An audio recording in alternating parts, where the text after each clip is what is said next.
Siente el ruido de la calle. No hay más perros que no ladren. Se van hombres con el viento. Nada espera ni un momento. Los vapores de la aduana. Arriba, gente.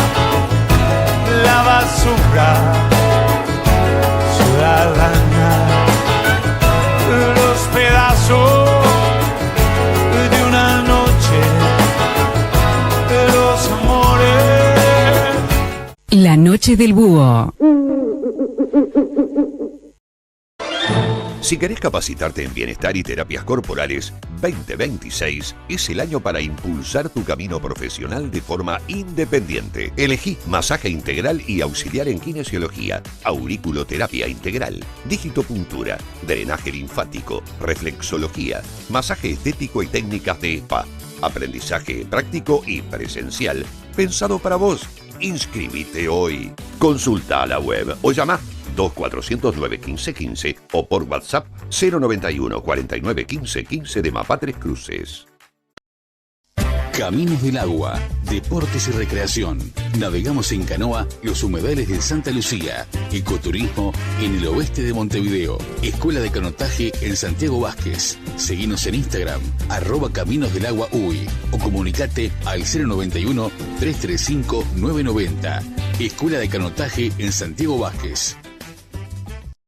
Presenta Arasul para su línea Asepsis. Desinfectante de amplio espectro. Utilizado en la industria alimenticia como bodegas, lácteos, frigoríficos, tanto para lavado de maquinarias como para envases y locales. A diferencia de amonios cuaternarios y lejías, Asepsis no deja residuos tóxicos ni clorados. Es de rápida acción y muy fácil eliminación. ¿Tenés una cervecería artesanal? Asepsis se encarga de proporcionarte una desinfección efectiva en minutos. Ideal para fermentadores, botellas y equipos de envasado. Mantén tu espacio cervecero impecable. Asepsis es amigable con el medio ambiente. Es la opción perfecta para los cerveceros que se preocupan por su producto y la sostenibilidad. No dejes que la contaminación arruine tu arte. Llámanos al 2-222-3910 arasul.com o arasul@arasul.com. La noche del búho. Amigas y amigos de la Noche del Búho, ¿cómo están? Una vez más desde el Museo Támaro compartiendo con ustedes este streaming en este viernes 3 de julio, ya con invitados en la mesa. Estamos con Daniel Pádula, un apasionado de la numismática, coleccionista. Bienvenido, Daniel. Ahora vamos a presentar el tema con el cual vamos a hablar. Beatriz Berrospe, detrás de cámaras. Bienvenida, Beatriz, ¿cómo estás? Hola Gustavo, ¿cómo estás? Muy bien, muchas gracias. Bienvenidos una vez más aquí al streaming de la Noche del Búho. Y bueno, usted lo dijo, hoy es 3 de julio, es un día especial, una noche especial, ya que, le voy a poner una música. A ver, ¿por qué? ¿Porque es un día antes de la independencia de los Estados Unidos? Y algo más importante, yo creo también. Sí. A ver. Parece que hay un cumpleaños. Debe ser el mío. Gustavo. Exactamente. Muy bien, bueno. Moneda de 1960 soy. Exacto. Así que te deseo muy feliz cumpleaños a ti, Gustavo. Espero que hayas disfrutado de tu día y que todos tus deseos se hayan cumplido. Bueno, veremos. Bien. Le vamos a saludar a Laura que nos está escuchando, a la familia en general y bueno. Y a todos los oyentes. Exactamente. Vamos a comenzar con este espacio numismático, ¿no? Que hablamos de todas las colecciones, pero hoy estamos con una moneda muy especial en este marco de la ciudad de Montevideo, porque vamos a hablar de el sitio de Montevideo. Exactamente. Hubo una moneda. Beatriz, buenas noches, Gustavo. Hoy traemos a este espacio numismático que se ha creado una moneda muy importante dentro del monetario uruguayo, que es el peso fuerte del 44, o más conocido como peso del sitio. Peso del sitio. Esta moneda es el primer y único patacón o moneda de a peso realizada en el Río de la Plata. porque en Argentina tampoco. La primera moneda argentina, que era de las Provincias Unidas, fue en 1813, pero fueron hechos en Potosí. Esta es la primera moneda hecha en el Río de la Plata. La primera moneda. La primera moneda de plata acuñada en el Río de la Plata. Lo que pasa es que las monedas de Uruguay comenzaron con los cobres de 1840. Y en un lugar sitiado. En Uruguay, es claro, en Uruguay sitiado. Por esa razón se cataloga esta moneda como una moneda opcional. ¿Qué significa? Que son monedas de emergencia que se hacen en ciudades o lugares sitiados. Ajá. Vamos un poco con la historia de esto. A ver, sí. ¿Cómo fue? Nosotros tenemos que en el año del 30 al 35 gobernó, fue el primer presidente Fructuoso Rivera, ¿no? Sí, exacto. Posteriormente, en el 36, comienza a actuar Oribe y había quedado como jefe de la campaña Fructuoso Rivera. En febrero del 36, ¿qué hace Oribe? Saca a Rivera de esa comandancia de la campaña y pone a su hermano Ignacio. Ahí comienzan todas las luchas entre los blancos y los colorados. Y en el año de la fecha, ya te digo cuándo fue, en septiembre del 36, la batalla Carpintería, que es la primera batalla entre blancos, donde se ven los blancos y los colorados. Las divisas. Las divisas. Exactamente. Y así, después de varias peleas más, creo que terminó con Palmar, hasta el año 38, en donde en octubre del 38 tuvo que dimitir ante la Asamblea General Oribe. ¿Qué hace Oribe? Lo dejan emigrar para Argentina. Al emigrar a Argentina es recibido con todas las honras de presidente por Juan Manuel de Rosas.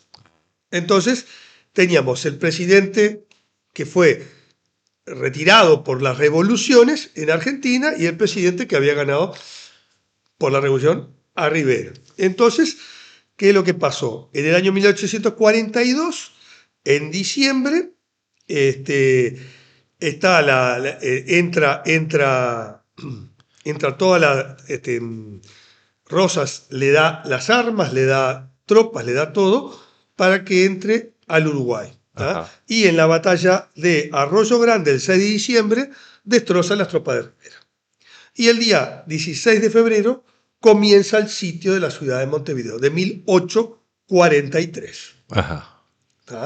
Entonces, ahí tenemos que eso va a durar hasta el 8 de octubre de 1851. Es decir, son 9 años del sitio, uno de los sitios más largos de Montevideo. En este sitio estaban uruguayos, argentinos, brasileros, franceses, italianos e ingleses.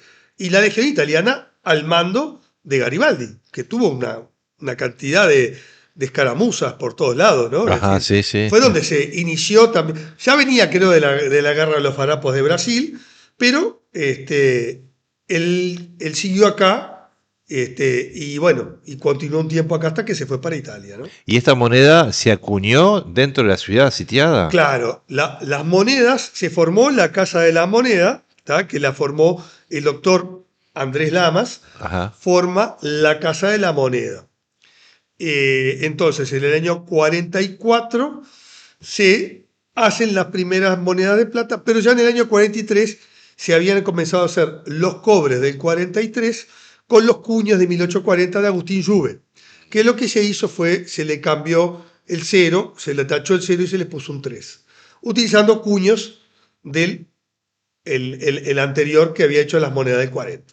¿Y el metal cómo lo conseguía? Bueno, eso es otra historia. La historia, Montevideo sitiado. Sitiado, sí. Claro, el único acceso que tenía era por mar, porque las tropas francesas, inglesas, dejaban dejaban entrar. Entonces, pero por tierra, es decir, estaba toda la campaña dominada por Oribe, mandaba desde el Cerrito, sí, y Montevideo sitiado. ¿Cómo consiguieron? Bueno, los metales y el material, lo que se hacía era, se le solicitó a la gente que donaran todo lo que tuvieran. Necesitaban cobre y plata. Ajá. Hay una parte que dice Melchor Pacheco Lloves, que es el ministro de guerra, solicitando a todos los que tuvieran metal de plata y cobre, envió una circular, ¿no?, para recolección. y dice, no es un sacrificio desprenderse de joyas inútiles para conservar la más preciada de las joyas, la libertad. Claro. Entonces, bueno, todo el mundo tuvo que donar un poco a prepo, pero donó. Marchó la vajilla, a ver qué más. Vajilla, candelabros, batería criolla, candelabro, aperos. bombillas. Por lo que tengo entendido, era el Garibaldi donó hasta espuelas de plata. Ah, espuelas. Espuelas de plata. Y Isidoro de María, su mate y su bombilla. Ajá. La verdad que, y así muchos también, seguramente muchos de los habitantes, una lista. Y los que más donaron fueron los de la Cofradía del Santísimo, que donaron 23 libras de plata más 15 onzas. Todo eso se fundía. juntó, Se fundía. Se fundía. Y el profesor de farmacia, francés Juan Lenoble, fue el que purificó esa plata. Porque claro, vos te daban plata baja, plata claro, sí, 800, 750, y la moneda tenía que ser de 10 y medio dineros. Entonces había que purificarle, sacarle el cobre, sacarle todos los metales que no...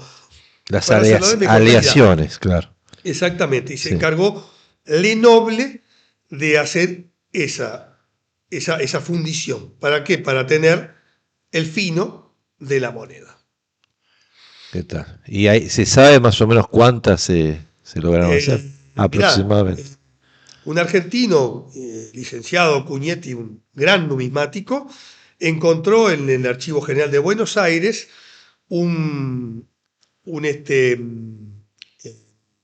el Archivo General dice, el estado comentado de las operaciones de fundición y acuñación de la Casa de la Moneda. Ajá. Eso se lo pasó al numismático Hugo Mancebo, y con esa información, más todo lo que se estudió acá, Mancebo y otros numismáticos, se quedó en la cuenta que se hicieron 1.226 monedas de plata.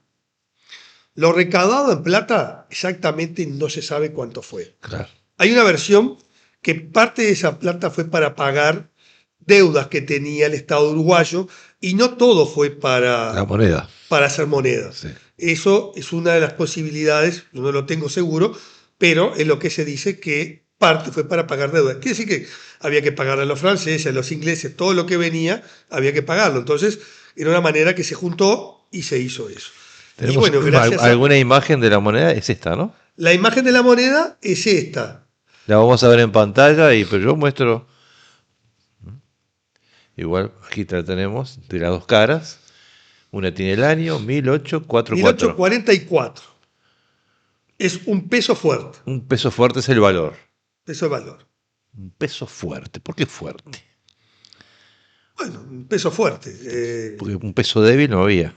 No, más era quizás seguramente porque estaba sitiada la ciudad. Claro. Era un peso. Es decir, la ciudad sitiada emite monedas, sí, y más un peso de plata. Esto es un patacón de plata. Sí. El peso del duro español, entonces era el patacón, era el símbolo de la ciudad sitiada. Claro. Ojo, todas las monedas del 43 y 44 realizadas por la Casa de la Moneda son opcionales, quiere decir que no solo el peso del sitio, todas las que se hicieron en ese año son opcionales, en la ciudad sitiada. ¿Hay algún lugar donde se pueda ver una moneda de estas? Sí, en el Museo del Banco de la República, en el Museo Ajá. del Banco Central, en el Museo del Brou, que está ahora en la sede central, en la calle Piedras y Zavala. Ajá. Está el Museo Numismático, el Museo del Gaucho de la Moneda, espectacular lugar, muy lindo, y en el Museo del Banco Central también. Entonces ahí las podés ver, estas monedas. La ley mandaba hacer o permitía hacer dos tipos de moneda, el peso fuerte y el medio peso. Del medio peso no se conoce y no hay moneda.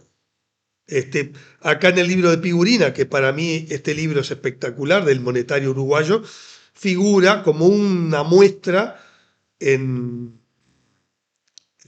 no me acuerdo qué material, sobre el medio peso, pero no en plata. Claro. Entonces hay como un grabado de esa moneda, pero es una foto, no, una foto del dibujo del medio, pero no lo conozco, yo no lo vi personalmente. Sí. Pero medio fuerte no se hizo. Estaría bueno para otro programa ver qué se puede hacer con un peso, qué alcance económico tenía. El peso, el medio peso, cómo se ganaba. Bueno, sí, también, sí.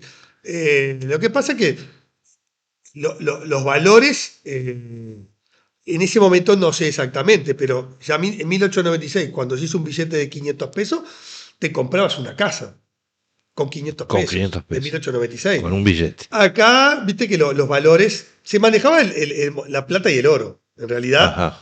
nuestro país, en ese momento, plata y oro. El cobre tratabas de no usarlo, pero plata y oro, lo que se usaba siempre. Claro.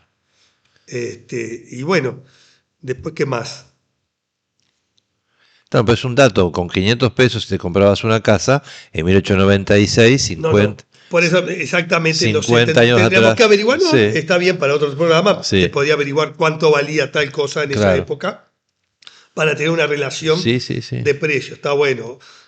Por lo general se usaba plata y oro, tanto patacones, tanto monedas de oro, y había mucho moneda de oro que estaba habilitado para circular acá, ¿no? Claro.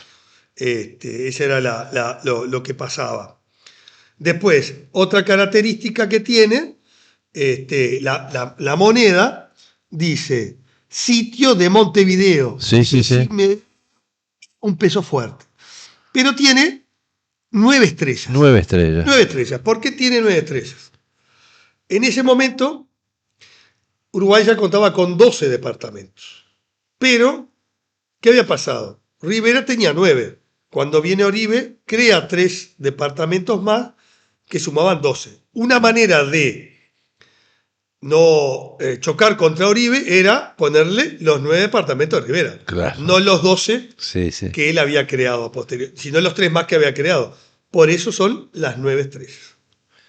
Una manera de atacar a Oribe. Bueno, estas monedas del 44, inmediatamente cuando salen, Oribe no las deja circular. Las hizo volar. Las prohíbe circulación en todo el territorio de Uruguay. Solamente circulaban en Montevideo. Claro. En el único lugar que circulaba. Y esta moneda se guardó. ¿Por qué? Porque fue una cosa única. Llegar a hacer esto con el aporte de los vecinos, con el aporte de la gente, y la mayoría de las piedras se guardaron. No circularon. No circularon. La gente las guardó. No se logró intercambio comercial con ellos. No. Por eso es de las monedas raras del mundo, es de las más comunes. Claro. Es una moneda de que hay bastante cantidad. Estamos hablando de un moneda mundial de 1.200 monedas, tampoco es tanto, ¿no? Pero para nivel de Uruguay. Sí. Y en aquel entonces, claro. Y es una moneda que anda entre los $1.500, $2.000, $3.000, depende del estado. Es decir, como siempre decimos, ¿no? El estado con la moneda es fundamental para darle un valor. Una moneda que está más o menos vale 10. Y si está sin circular, vale 1.000 capaz. Claro. Es decir, esa es una cosa que uno tiene que aprender. Y siempre lo que aconsejamos a todos los coleccionistas, que no se dejen engañar, traten de comprar las monedas en el mejor estado posible, claro, porque después las vas a querer cambiar. Y a veces es una mala inversión. Por decir, por tapar un agujero o por tener esa moneda, compras una. A veces sabes que no vas a llegar nunca a tener un mejor estado. Eso lo entiendo también, ¿no? A veces la gente quiere tener. Pero para tú cotizarte o revalorizarte en el futuro, cuando tú quieras vender esa colección, sugiero siempre, recomiendo, lo mejor es comprarlas en el mejor estado posible. Exacto. Y por supuesto, investigar, averiguar, claro, no confiar en cualquiera, ver lo que vale, entrar en los sitios de internet, averiguar con varios comerciantes, porque todos tienen valores distintos. Entonces, ese es el tema también de esto. Sí, y para preservarla, no recurrir a remedios caseros, hablar con especialistas como Daniel, porque, a ver, las monedas no sufren de caries, así que pasta dental, evitarla. ¿Son cómo? La pasta dental, no. Porque no tienen caries. En estas monedas de valor, no. Es como dije la otra vez, en las medallas hay productos americanos, alemanes, de otras procedencias, en donde tú sumergís las monedas y la protegen y la cuidan. Claro. Pero también hay que saber hacerlo. Exacto. No es para todo el mundo. Uno tiene que experimentar también, ¿no? Es decir, comprar esos productos y empezar con monedas más comunes, vas viendo cómo vas quedando, pero no sé si son tan baratos, pero no podés utilizar ni rallarla, ni esponjita, ni pasta de dientes. Como decía el otro día Leo, vinagre.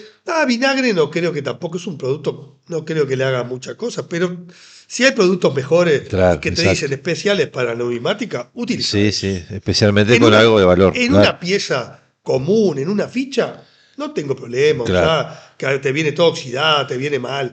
O mucha gente que encuentran ahora, hay detectoristas, cantidad, que vos la ves que la pieza está en el barro tirada, toda sucia, y después la limpian, pero estaba destrozada. Entonces la pones en productos y queda, por lo menos se ve lo que es. De otra manera no se veía nada. Exacto.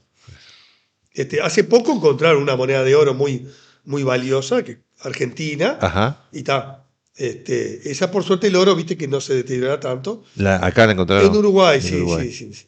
Se encontró en Uruguay. Sí. Un 8 soles creo que era de oro. No me acuerdo si era el 13 del 15, y que valía $20.000, $30.000. Sí. Dicen que hay muchas en el Río de la Plata, ¿no? Que hay muchas en el Río de la Plata. Claro, se encuentran de los buques hundidos y eso. Mucha gente, es decir, en las épocas de las revoluciones que hacías, escondían las cosas. Claro. Venían los malones, venían la guerra y tenías que esconder todo, si no te arrasaban con todo. Entonces la gente escondía, y si se moría, nadie encontraba lo que había perdido. Lo había guardado. Exacto. Eso es lo que pasaba. Sí. Muy bien. Tenemos que ir cerrando. Bien, si quieres algún contacto, si la gente quiere hacerte una consulta, si tiene algo de valor, le quiere preguntar o cómo cuidarlo. Sí, no hay problema. Si un día me quieren llamar o algo, lo asesoro. Cuando yo estaba en el Instituto de Numismática, nosotros asesorábamos siempre, ¿viste? Se puede preguntar también en el Instituto Uruguayo de Numismática y pregunte, y bueno, está. Pero también personalmente lo asesoro para que le diga, mirá, no hay problema ninguno. ¿Y tenés el contacto del instituto? Sí. Sí, lo buscan en Instituto Uruguayo de Numismática. ¿Tiene sitio web? Vos sabés que creo que ya no tiene sitio web. No, creo que no. Pero 2901-6425 es el teléfono. Bien. Y cualquier cosa, mi teléfono, 096-542-637. Con mucho gusto asesoro. Ahí está. El otro día una prima me llamó que habían encontrado unas monedas y me parece que tenía unas medias libras de oro, así que quedó contenta. Claro. Mirá, esto tenía la tía guardada y mirá, me parece, por la foto que vi, creo que son medias libras de oro. Claro. Fíjate el peso, si te da 4 gramos de pico, son medias libras. Sí. Y estaba contenta porque le había encontrado eso. Generalmente para un coleccionista la moneda entera tiene más valor que como oro. ¿La moneda? La moneda entera, porque el que la compra como oro la va a fundir. No, mucha gente está comprando el oro como recaudo, como inversión. Claro. Vos viste que el oro sube, el que compró hace unos años que estaba más barato ganó dinero. Sí. Ahora viste que estaba alto, muchos no estaban comprando y ha bajado. Entonces eso es lo que tiene el oro, sube, baja. Sí. Conozco gente que ha comprado oro medio caro, después bajó y está. Y bueno, lo último que falta, que esta moneda, el 19 de diciembre de 2019, fue declarada Patrimonio Histórico Nacional.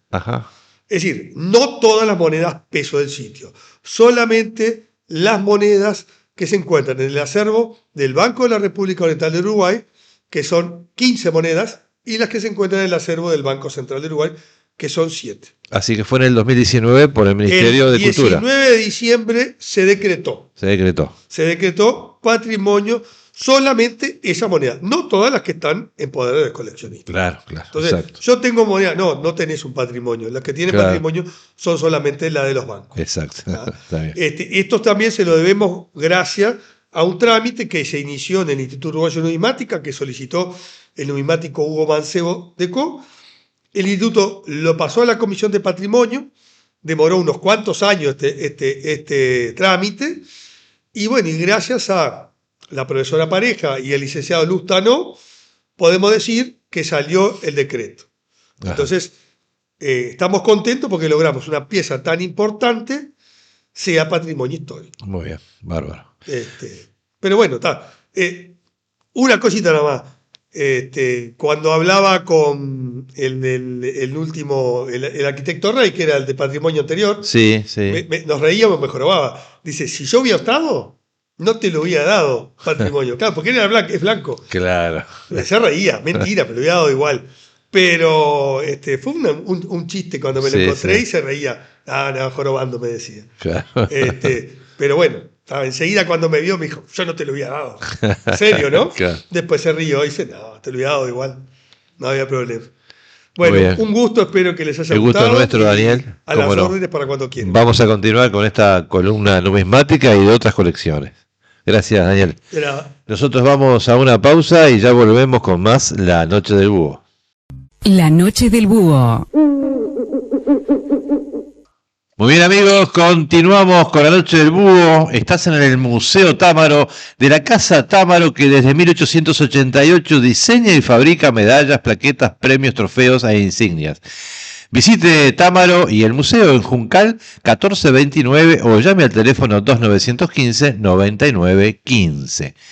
Muy bien, estamos en línea con el doctor Jaime Rosquier. Vamos a hablar de temas interesantes como habitualmente lo hacemos con él. Bienvenido, Jaime, ¿cómo le va? ¿Cómo está usted? Muy bien. Sobreviviendo al invierno. Bueno, yo acá en Calorcito, en mi residencial, voy a agradecer ante todo ¿Sí? a 3 personas sin las cuales yo no hubiera podido estar hablando ahora. Bien. En primer lugar, a mi querida señora esposa, Sandra Crismariu, psicóloga psicosomática, psicoanalista, que me brindó la capacitación psicológica que tengo en psicología psicosomática psicoanalítica y me dio el libro de texto de Bonini que habla sobre de Donini, que habla sobre la sexualidad y familia del siglo XXI. Bien. En segundo lugar, quiero agradecer a la Oficina Sanitaria Panamericana de OPS 11 en Uruguay, ubicada en la Avenida Brasil y Coronel Alegre, y a su antecesor representante en la época que yo trabajé como asesor, como director de esquina en Uruguay y asesor internacional, el doctor Vladimir Rajauser. Ajá. Y además a la extraordinaria persona que es Fernando Zacarías, el doctor Fernando Zacarías, asesor internacional en enfermedades de transmisión sexual y SIDA, que me apoyaron, me capacitaron y me orientaron en ser el hombre que soy hoy. Muy bien. Para comenzar, sí, he seleccionado algunas frases de mis amigos y hermanos referentes al tema, y voy a dar 2. Una de Alex Mercader que dice: en esta vida hay que observar como un fotógrafo, escuchar como un músico, construir como un arquitecto, sentir como un poeta y pensar como un filósofo. muy bien. Y para entender lo que voy a tratar ahora, que es la sexualidad en la familia del siglo XXI y los cambios del siglo XXI, voy a dar un mensaje que viene de internet, que me aportó otro hermano, un gran amigo, que dice así: no estamos en el mismo barco, estamos en el mismo marco, el mismo mar. Unos van en yate, otros en lancha, otros en salvavidas y otros nadando con toda su fuerza. @leche-café88. Se puede sacar de internet. Bien.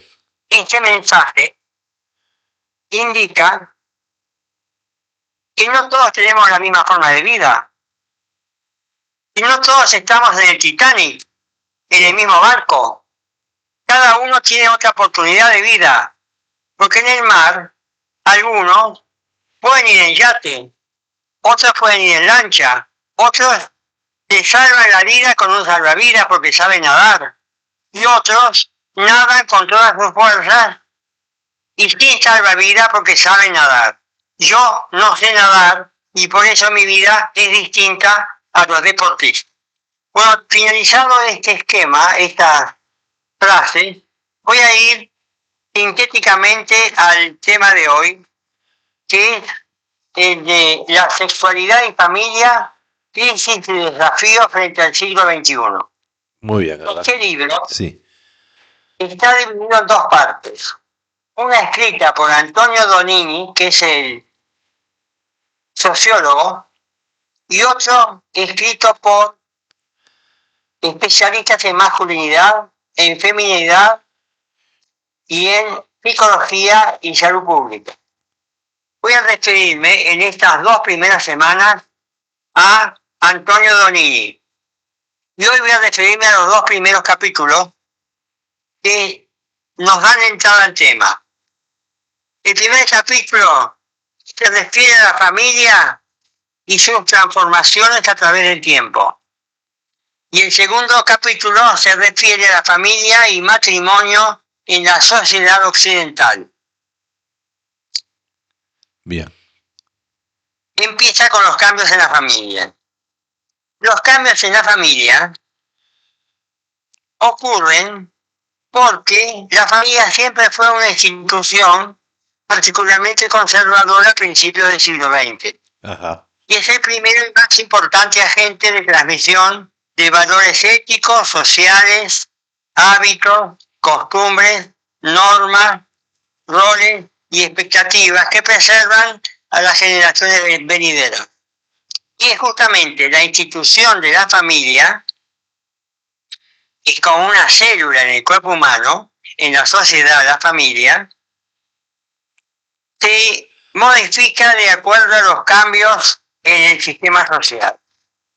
Y en la mitad del siglo XX y el principio del XXI hubo 4 revoluciones.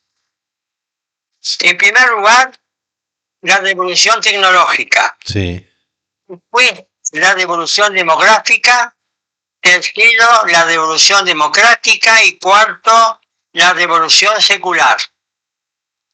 Voy a ir por partes rápidamente. La regulación tecnológica está relacionada con la revolución industrial, en la cual se produjo un debilitamiento de los lazos familiares y el surgimiento de la familia nuclear aislada, con una menor diferenciación social entre los sexos y una disminución progresiva de la autoridad patriarcal tradicional. Si no me entienden algo, por favor me dice que yo se lo traduzco en un idioma más claro. No, por ahora va todo muy claro, Jaime. Bueno, además de la revolución tecnológica, esta implica una revolución, la revolución industrial, y implica una revolución tecnológica, una era cibercultural, donde la cual la presencia del hombre se ha mantenido solo como supervisión y mantenimiento, porque las máquinas lo han sustituido. Claro. Al sustituir las máquinas, el hombre pierde su rol en la comunidad y la mujer, por el bienestar material y el capitalismo, ingresa al mercado laboral y le quita poder al hombre en la sociedad y lugar a los hombres. Ese es uno de los factores de la crisis del siglo XXI. Exacto. La segunda revolución, que es la revolución demográfica, se debe a que, dado el mejoramiento de la alimentación, de la salud, de la medicina, de la disminución de la mortalidad, de que la expectativa de vida de menos de 50 años a fines del siglo XIX pasó a más de 70, 80 o 90 en el siglo XXI, la población mundial llegó a más de 8.000 millones de seres humanos y de los pocos millones que éramos en 1930 o 1950, en el 2021 todavía seguimos creciendo, pero con un problema, que el crecimiento se debe a las clases más bajas, con menos cultura familiar y con menos educación en planificación familiar. O sea, que hay un empobrecimiento cultural de las nuevas generaciones que deben afrontar los nuevos gobiernos. Y esto va agregado al crecimiento de las megaciudades, que son las capitales urbanas, donde la mitad de la población se encuentra en la capital y la mitad en el interior. Eso pasa en todos los países del mundo, incluso en Uruguay. Luego tenemos en tercer lugar la revolución democrática. Ajá. Y quiere decir que los derechos de la mujer y del niño tomaron un gran lugar en la sociedad y la autoridad tradicional del padre se fue debilitando. Y aparece, a mediados del siglo pasado, la Declaración Universal de los Derechos del Hombre, donde se habla, por un lado, de la actividad sexual y por otro lado, de la maternidad. Se separan los roles familiares de la maternidad de la sexualidad, por lo que hace que la institución del matrimonio sea más débil e inestable. Claro. Ahora, todo esto sucede la cuarta revolución, que me lo van a entender los creyentes. A ver. Que es la revolución secular. ¿En qué consiste? A diferencia de lo que sucedía en la Edad Media, en que las fuertes creencias religiosas cooperaban con la familia en un esfuerzo conjunto por preservar los valores tradicionales, el cristianismo imponía la primacía de una paternidad biológica. Claro. Y además, la voluntad del hombre no era del hombre sino de Dios, que creó a Adán para engendrar una descendencia. De modo que el padre se somete a la legitimidad sagrada del matrimonio, sin la cual ninguna familia tiene derecho a la ciudadanía. Pero hoy día hay una revolución secular. ¿Qué quiere decir? Que la religión ha perdido su rol a nivel social. Tanto es así que Uruguay es el país más laico del mundo. ¿Sabe qué quiere decir laicidad? Sí. Laicidad Sí. es aquel país que no adopta como religión el Estado, como en Argentina, que adopta como religión la religión católica. Exacto. Y para ser presidente hay que ser católico o transformarse al catolicismo como lo hizo Menem. Exacto. Uruguay respeta todas las religiones, eso es laicidad, respeto al catolicismo, al judaísmo y al islamismo, pero no a los terroristas. Eso es un problema distinto. Es un problema político en el cual yo no voy a entrar. Bien. Entonces, hoy en día, la Iglesia en Uruguay ha perdido su autoridad dentro de la familia y se ha vuelto en una sociedad democrática porque Uruguay no tiene la Iglesia como religión del Estado, ni la religión judía ni la religión musulmana. Y aunque los musulmanes quieran invadir el mundo, como está sucediendo en Canadá y en Estados Unidos con un alcalde musulmán, y en Uruguay hay una gran cantidad de musulmanes, no quiere decir esto que Uruguay no pierda su laicidad. Exacto, sí. Entonces, a partir de estas cuatro revoluciones del siglo XX y principios del XXI, hay algunos sociólogos que pensaban que la familia estaba en vías de extinción y que los hijos son una carga para los padres y que los padres para los mayores son unos tordos para sus hijos. De hecho, esto sucede. Pero, en segundo lugar, afirmaban que hay una obligación de amar a los miembros de la familia por haber nacido dentro del mismo grupo. Claro, sí. Por lo que la culpa disminuye y la educación de la mujer actual conduce a el rechazo del cuidado de los hijos solo por la mujer y es reemplazada por instituciones más eficientes. Por ejemplo, el Estado pone guarderías, el Estado pone los preescolares, y en mi época, cuando yo entré a estudiar, entré directamente en primer año, no había guarderías. O sea que a mediados del siglo XX, la educación y el Estado no estaban tan implícitos en la formación de la familia. Ahora, a partir de los 2 años y antes, todavía hay jardines de infantes que reciben a lactantes para que los padres trabajen al unísono. Sí, exacto. Entonces, los embarazos frecuentes y el cuidado continuo de los hijos obligan a las mujeres a no depender de los hombres, sino a buscarse sus propios medios de mantenimiento y sus propias formas de vida. Entonces voy a entrar ahora al segundo capítulo, que es familia y matrimonio en la sociedad occidental. Bien. Ese capítulo habla de la diversidad de pautas familiares. ¿Qué tipos de matrimonios había en los distintos tiempos? Indica, por ejemplo, que en Irán y Afganistán había matrimonios temporales o de prueba. En la Biblia, el rey Salomón podía tener muchas concubinas, cosa que no sucede hoy en día, aunque algunos hombres quisieran tener. Sí. Por el machismo imperante, y no lo vamos a aceptar. Bueno, pero resulta que a partir del nacimiento del primer hijo, siempre sucede algo en la familia, y es que los integrantes de la familia sienten un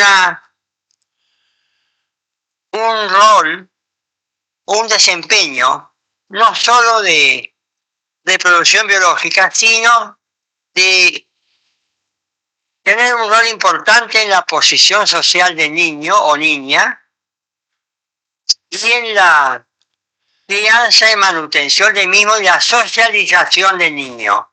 No es solo tener hijos, sino educarlos. Claro. Y ahí está la escuela pública en Uruguay, con José Pedro Varela, que en principios del siglo XX, en la época de don José Valle Ordóñez, el presidente de la República, trajo desde Francia el concepto de educación laica, gratuita, obligatoria del Uruguay, que es uno de los ejemplos para América Latina. Entonces, en las estructuras sociales y familiares, se hablan los sociólogos de 3 formas de familia. 1, la familia promiscua social. Mire que este concepto no es el que yo di de promiscuidad en sexualidad de enfermedad de transmisión sexual. Yo dije que una persona promiscua es aquella que tenía relaciones con más de una persona el mismo día. Bueno, acá la sociología y el sociólogo Donini admite que hay familias promiscuas porque conviven hombres y mujeres sin limitación alguna. Y no estaría muy lejos de mi definición. O sea que en definitiva hay una palabra que yo diría entre comillas que es un relajo. Sí, exacto. Pero que se debe decir y no repetir. El segundo tipo de familia del siglo XX al XXI, a fines del XIX, es el matrimonio grupal, donde se han encontrado evidencias científicas de que el matrimonio grupal existió como forma dominante de un grupo atípico de corta duración, donde hay grupos religiosos como la Comunidad Oneida, fundada en Estados Unidos a mediados del siglo XIX, que realmente no existe ahora, porque son matrimonios religiosos que se agrupan, pero que no están de acuerdo ni con la promiscuidad, ni con la familia monogámica, ni la poligamia. O sea que no vamos a hablar de eso. Lo que sí voy a hablar, de lo que es frecuente, es el tercer grupo de familias, que es la poligamia. La poligamia es el matrimonio de una persona con dos o más personas del sexo opuesto. Sí. Existen dos tipos de poligamia: la poliandria y la poliginia. La poliandria es el matrimonio de una mujer con dos o más maridos. Ajá. En un estudio de 554 sociedades del mundo, en 1957, el sociólogo Murdoch encontró solo 4 casos de poliandria. O sea que no es como Doña Flor y sus 2 maridos. Eso es excepcional. Hay en la India también, donde había un número muy superior de mujeres que tenían que ser satisfacidas sexualmente por los hombres que hubiera. Claro. Y que también solían ser de hermanos entre sí, hombres y mujeres. Ahora, la poliginia es el matrimonio de un hombre con 2 o más mujeres. Bien. Y aún hoy existen muchas culturas. Sí. Hoy en día se está acostumbrado, y yo también como hombre, que hay hombres que tienen la mujer civil y la amante. Exacto. Y comparten el sexo con las dos, se cuidan de las dos, pueden tener hijos con las dos, y son matrimonios monógamos. Pero les gusta tener una mujer más. El problema es que la poliginia es muy costosa, porque para un hombre mantener 2 mujeres es mucho, Claro. porque fíjese usted el costo de lo que es casarse y mantener a una mujer. Porque no es lo que le da la asignación familiar, ni lo que le da el Estado. Es el poder amar, tolerar y aceptar los defectos y las cualidades de ambas personas. Claro. Que generalmente los hombres que buscan 2 mujeres es porque buscan compensar algo que una no les da. Y ahora voy justamente en camino de la monogamia. Porque en la monogamia, justamente el hombre encuentra en la mujer todo lo que necesita para ser feliz. La monogamia es la forma única de matrimonio universalmente aceptado en todas las sociedades conocidas. Bien. Donde todos los miembros del grupo tienen iguales oportunidades de encontrar pareja y de casarse. Tanto el hombre para la mujer. Los celos quedan reducidos al mínimo. Los accidentes, la prensa sexual se reduce al mínimo. Los problemas sociales se resuelven con facilidad. Los problemas legales también, la herencia y los derechos de propiedad. Ambos cónyuges resuelven sus necesidades afectivas y emocionales. Bien. Y la crianza de los hijos se logra con más efectividad. Exacto. Muy bien. Sin embargo, la monogamia ha coexistido con la poligamia. Ha convivido, claro.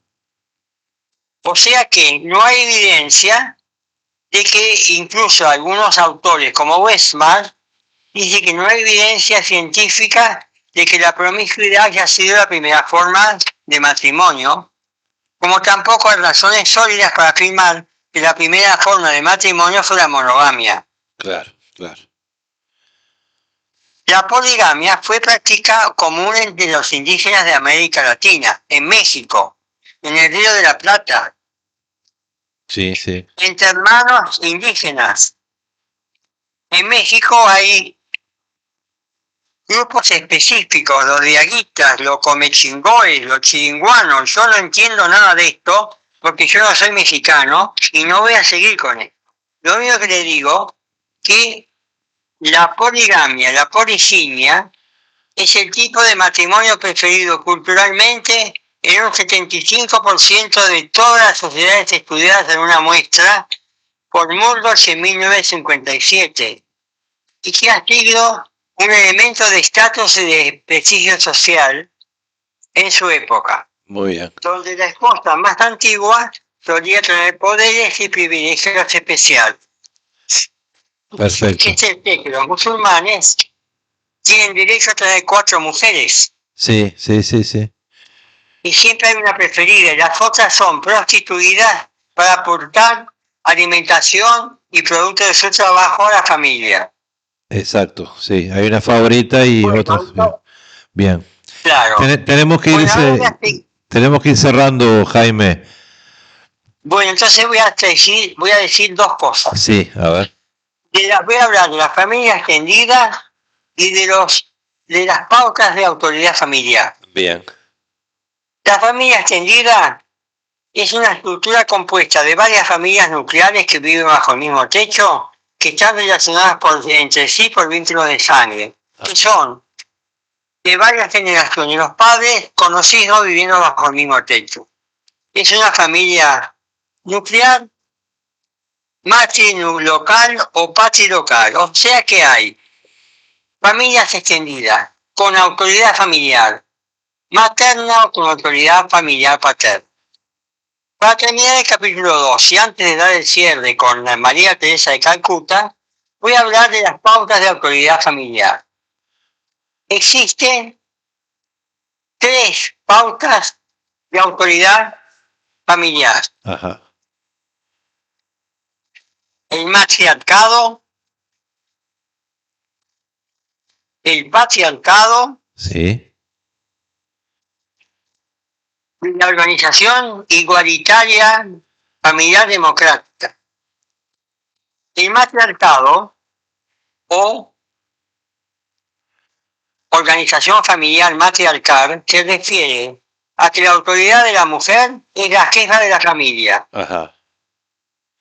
Y en realidad esto viene con problemas entre los vínculos entre los padres y las madres y la familia comunal, donde el hombre pierde autoridad y la madre es la que manda. Es como quien dice el varón, en mi casa hago lo que yo digo, pero la que manda es mi mujer.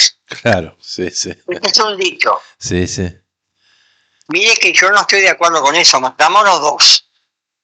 El patriarcado, en cambio, es el tipo de organización social en la que los que mandan y el poder y la autoridad sobre las mujeres y los niños es del hombre. Es del hombre, sí. Ya que todo lo que dice el padre, nuestra educación, le imprime el valor patriarcal a la misma, porque cuando vean los niños al colegio y le piden firmar el carnet, piden firma por padre, madre o tutor. Exacto, sí. Primero el padre.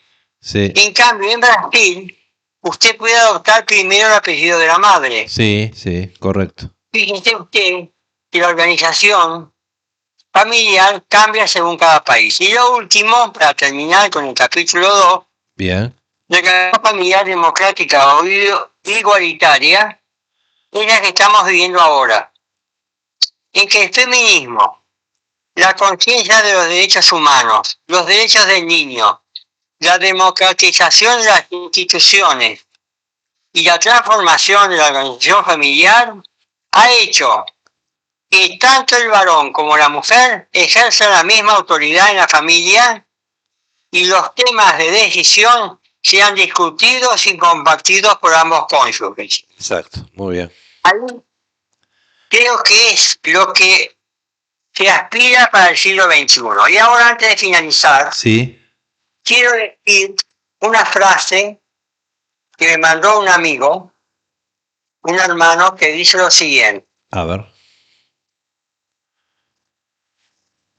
La sencillez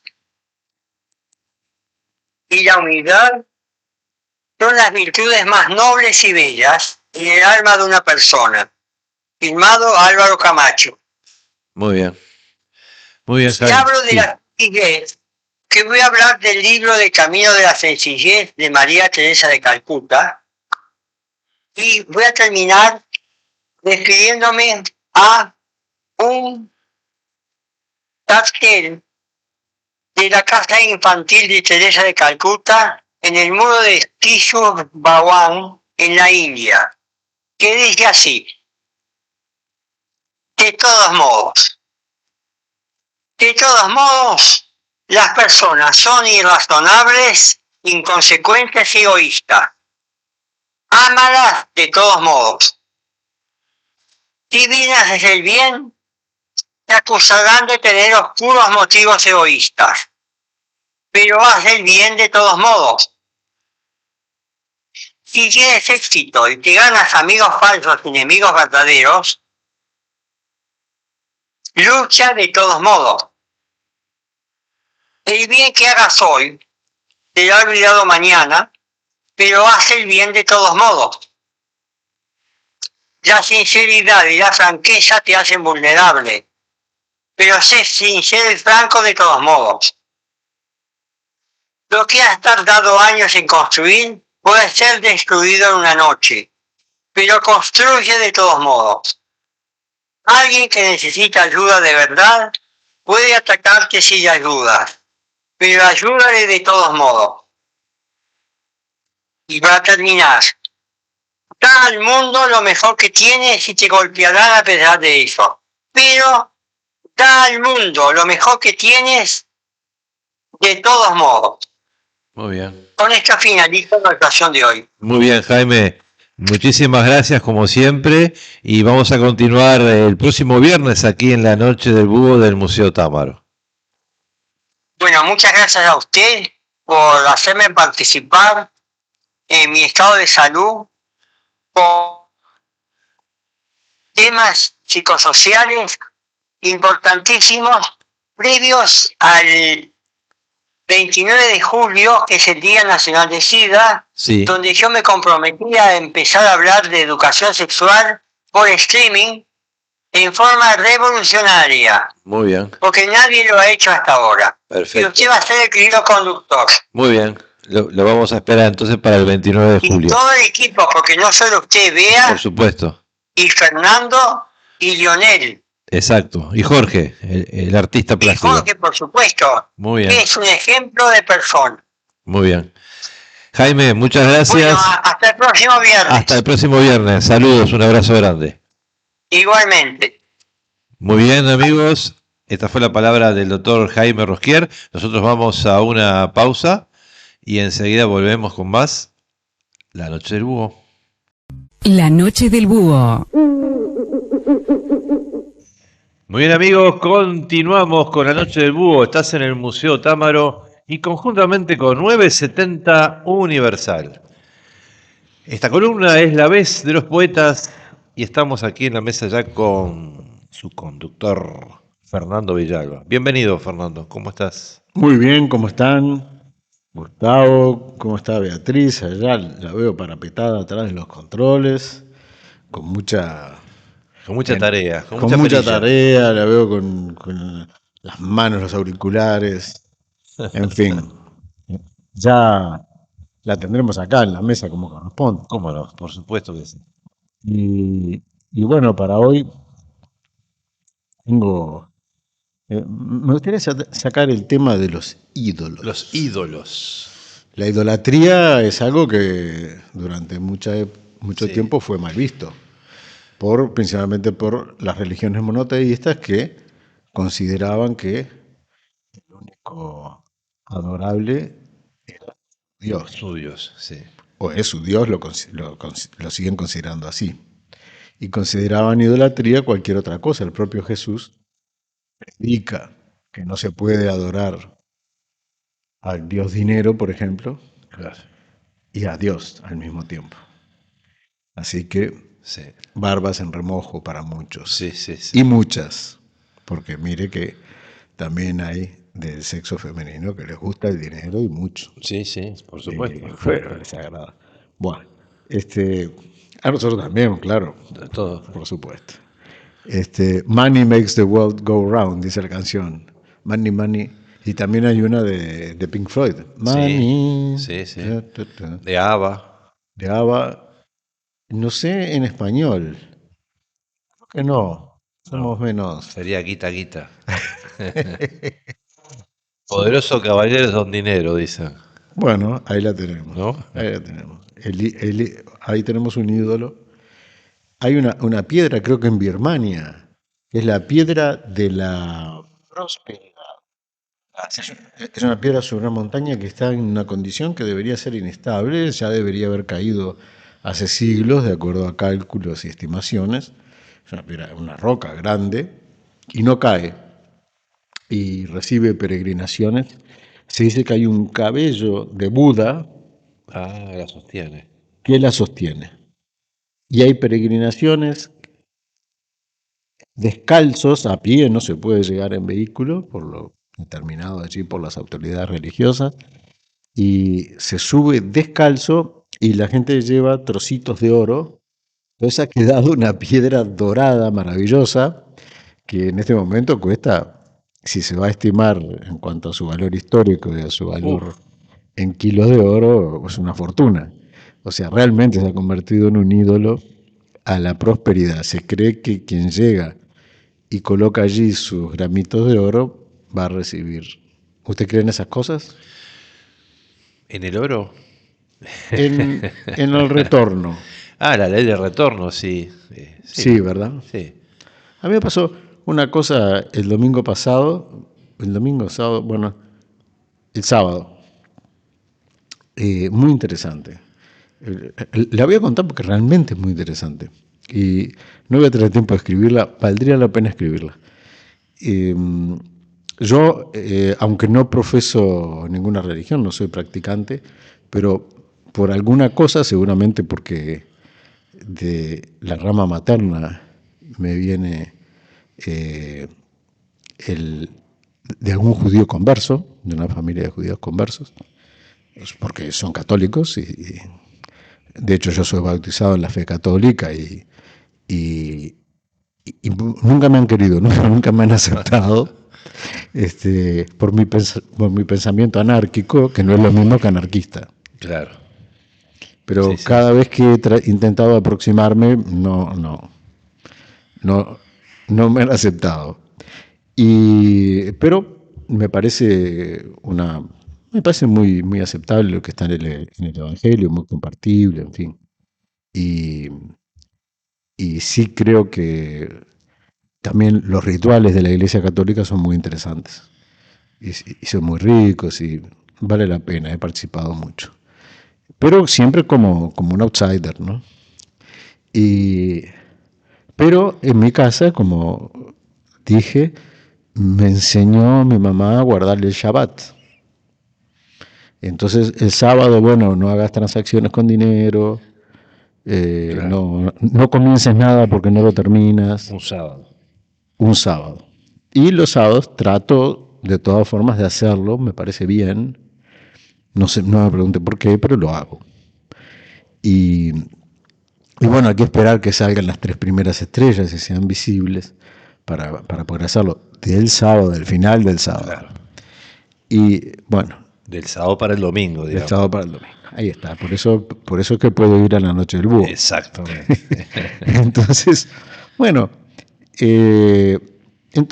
el sábado pasado voy por una calle próxima a mi casa, tenía que hacer un trayecto largo y digo, no me voy a tomar un taxi porque es una transacción económica.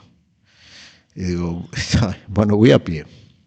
Allá me voy caminando una señora con un caminador por la vereda y había una obra que simplemente interrumpía la vereda. Claro, cerraba la vereda. Cerraba la vereda, había todas las baldosas rotas, todo. Yo digo, esta señora no pasa con un caminador, no pasa.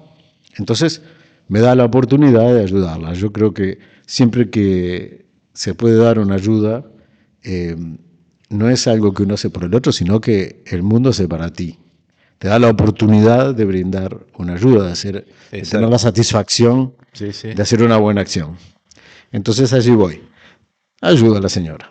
Digo, señora, sí, ay, gracias. No sé qué, allí la llevo del brazo. Por supuesto no hubiera podido pasar sola. Un tirón de orejas para la intendencia y para los de esa obra. La llevo, vamos comentando. No podía ni siquiera levantar los pies la tuve que levantar un poco para... En fin. Gracias. Allá me voy. Y se me brinda otra oportunidad más adelante. Otra señora con el celular en la mano y no sabía para dónde agarrar, con un bastón. Y me le acerco y digo, señora, no tenga el celular así. Está expuesta.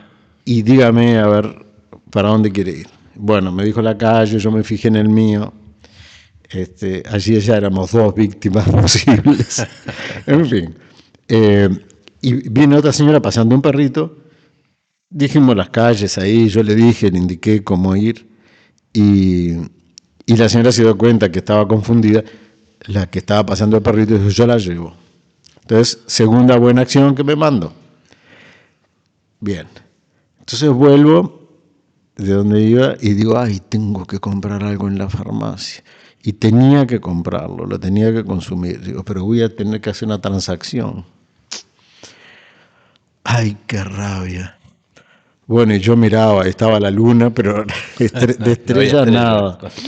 Digo, bueno, ¿qué voy a hacer?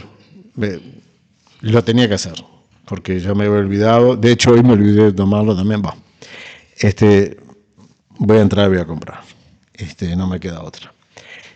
Entro, me brindan lo que tenía que agarrar, voy a la caja y esa cadena de farmacias, yo ni sabía que tenía puntos. Me dice, señor, ¿tiene puntos?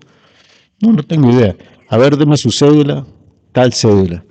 Me dice, no tiene que pagar, porque con los puntos que tiene se lleva el producto. Se lo puede llevar. O sea, no hice la transacción económica. Ese mismo día, claro. Fíjate el retorno como es inmediato. Sí, la ley del retorno existe. Sí. Existe, sin duda. Me ha sucedido otras veces. Es como un boomerang. Tú lo tirás y el boomerang vuelve. El sábado pasado se me dio la oportunidad. En el universo todo retorna, todo vuelve. De brindar 2 ayudas. Entonces, insto a los oyentes a probarlo. Sí.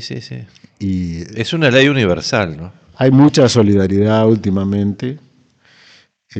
Antes también existía. Usted recién me estaba contando que le gritaban a usted y le gritaban. Sí. Al cruzar imprudentemente una vía de un tren, segundos antes que pasara el tren. Y bueno, hubo gente que le gritó. Sí. Que se acordó de mi familia, de mi mamá. Bueno, pero se pusieron nerviosos y eso. Tenía un amigo que me lo encontré, te va muy bien, sí, puse una empresa de exportaciones e importaciones. Bueno, qué bien. ¿Y qué exportan? Exportamos boomerang. ¿Y qué importan? Si los tiramos bien, boomerang. Hoy está inspirado. Sí. Ya lo veo para su stand-up. Yo siempre le digo que usted tenía que hacer un stand-up. Le veo muchas condiciones. Y bueno, y hablando de ídolos, ¿no? Hay gente que es idolatrada. Y infelizmente tenemos el resultado de la selección. Sí. Por eso se dice titilar, porque las estrellas se prenden y se apagan rápidamente. Sí. Ahora se nos apagaron repentinamente. Sí. Yo digo, ¿qué diferencia por un gol capaz? Sí. ¿No? Por uno de esos. La clasificación cambió el Uru por para. Claro, Paraguay ha hecho Paraguay. Algo magnífico. Sí. Paraguay, Ecuador. Sí. Anduvo bien también. los sudamericanos andan todos.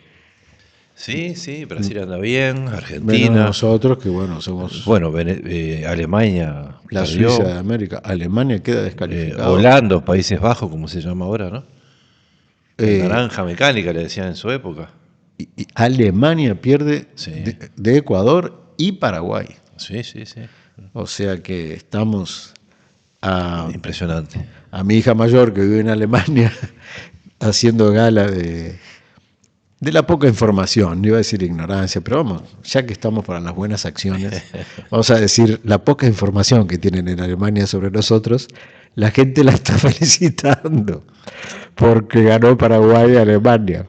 Entonces dice que voy a estarle aclarando a todo el mundo que Paraguay y Uruguay son cosas diferentes. Claro, Uruguay, entonces Uruguay. acepta tranquila, dice sí, Uruguay, vamos arriba. Muchas gracias, seguimos en la Copa. No hay caso. A la primera persona parece que le aclaró, dice, no, mirá, Uruguay es un país con costa, así asado, no tiene los idiomas. En Paraguay el idioma... Nos une la ruta de Artigas. Un coidioma oficial es el guaraní. El guaraní. Y la ruta de Artigas, el éxodo, el final de Artigas es en Paraguay. El final de Artigas y que no quiso volver nunca más. Sí. Cosa que está sucediendo con mucha empresa en este momento. Sí, sí. Por la tormenta de impuestos que tenemos acá, y en Brasil también. Sí, sí. Atención, Sí. se están yendo grandes empresas brasileñas a Paraguay. Sí. Y uruguayas ya hace tiempo, del agro principalmente, empezaron las del agro, y se están yendo pequeñas empresas. Hubo un congreso reciente. Este es el problema, pequeñas, porque las grandes empresas no les cobran impuestos. Ah, no, bueno, a las gigantes no. No, a las gigantes no. Les regalamos todo. Sí. Pero no, esas no se van. ¿Qué se van ahí? Si acá tienen el bollo. No, se van las pequeñas, que son las que más empleo dan y las que más cumplen con los impuestos. Hay una que es la Unión de Productores de Manzanas, ¿no? UPM. ¿No es Unión de Productores de Manzanas? No es manzanas, no es manzanas. Es de cosas magníficas. Sí. Bueno, pero vamos hacia ídolos más cercanos, hacia ídolos que no se han apagado todavía. Exacto, que perduran siempre. Perdonan, Sí. y van a seguir perdonando. Yo lo miraba el otro día y uno Sí. es nuestro Carlos Gardel. El pañuelo del mago. Acá está mi primer opus publicado, El pañuelo del mago. Me dio grandes satisfacciones también. Aquí hay otro caso de retorno, porque lo hice con un amor y un respeto hacia nuestro Montevideo, hacia nuestros personajes anónimos. O sea, está el protagonista, que es Victorino Duarte, un vendedor de diarios. Canillita. Un canillita. Parece que se decía así porque estaban cerca de las canillas. Sí, de las esquinas. Pero también se dice que se ponían canilleras para jugar al fútbol, no sé. Escuché las dos versiones. Sí, puede ser, yo sí. prefiero las canillas, Sí. que estaban cerca de las canillitas, para tomar agua. Antes se tomaba agua de la canilla. Uno andaba por la vereda. Sí, el canilla está en la letra de la canción del... El grito del canilla. El grito del canilla, claro. Es el Canario Luna, ¿no? El Canario Luna, sí. El Canario Luna, con el cual, ya lo he dicho, pero lo repito porque resulta bastante increíble, pero es absolutamente verdadero. Navegaron juntos.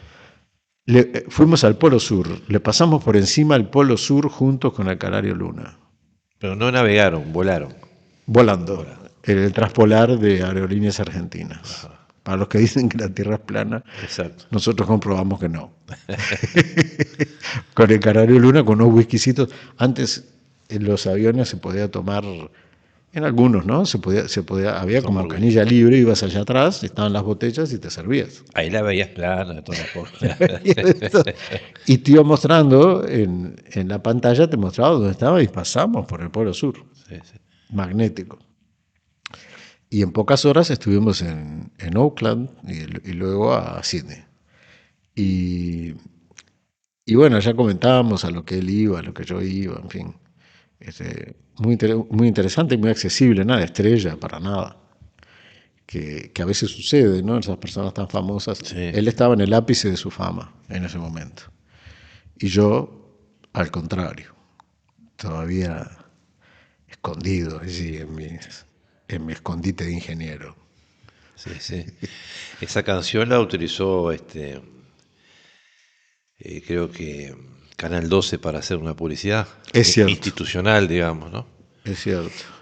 ¿No era de un diario?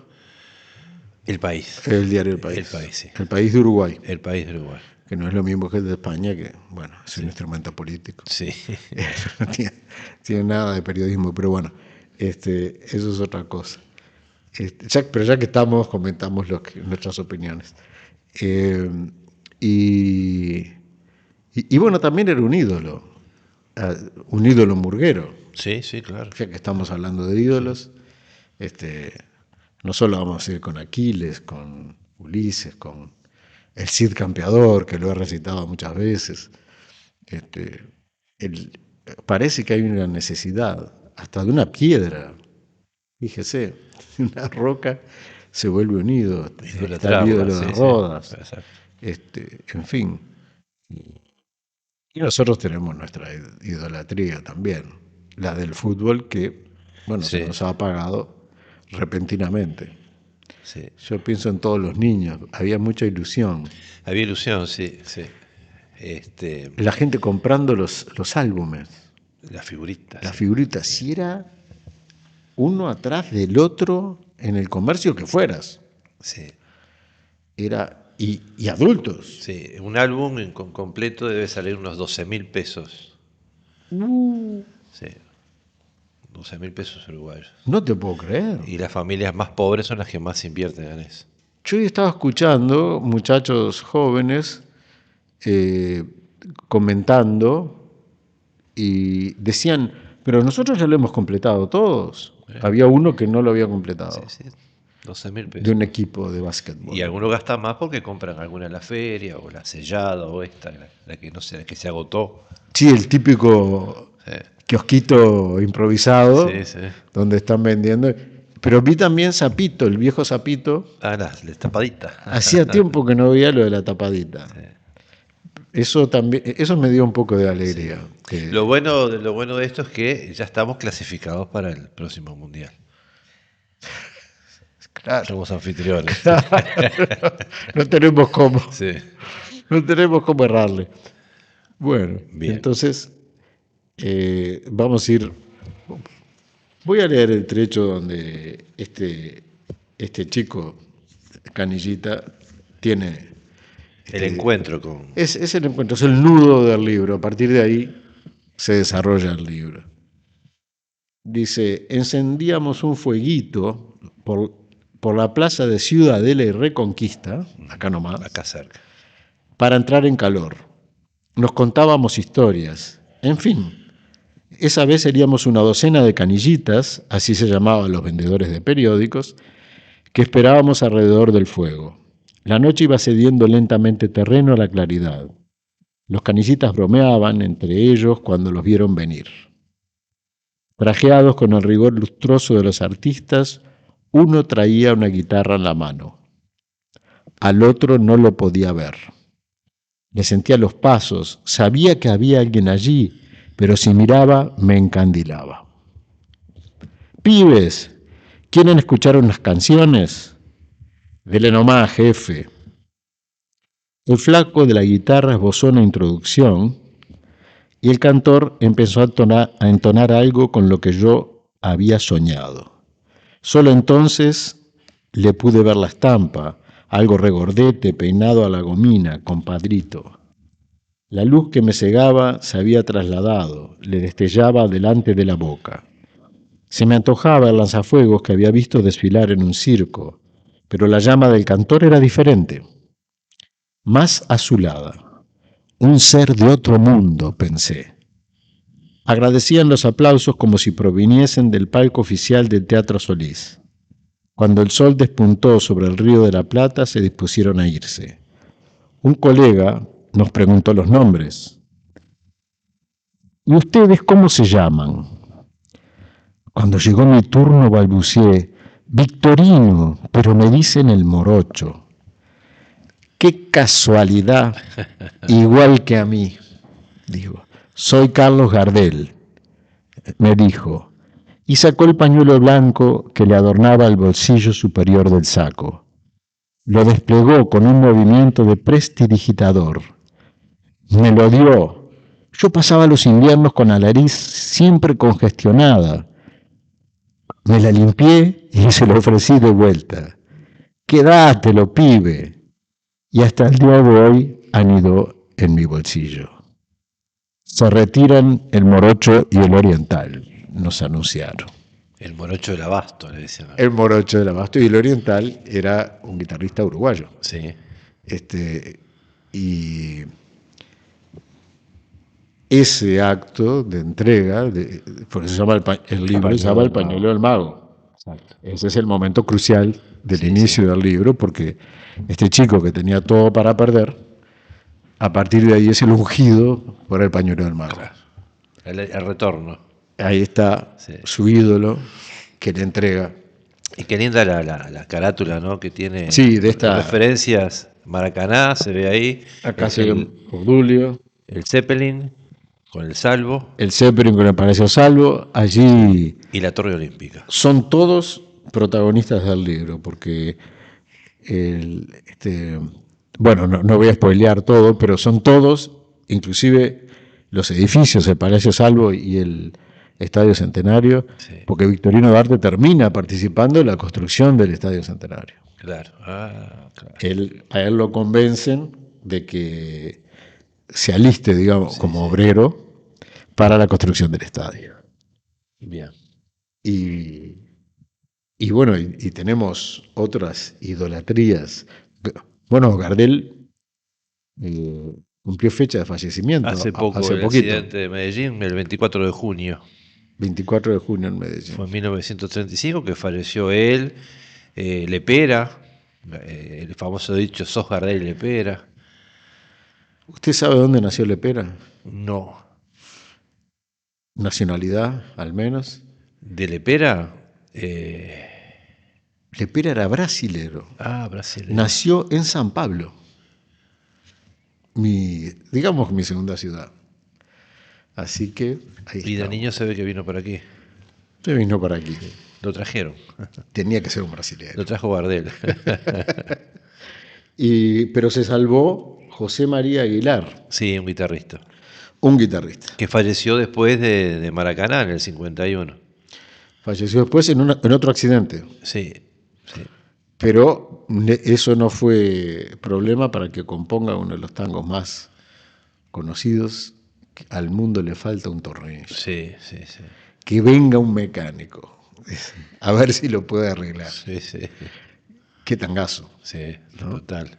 Muy cantado, muy versionado. Exacto. O sea que otro ídolo también. Sí. Pero estamos rodeados de ídolos. Como que hay una necesidad humana de eso.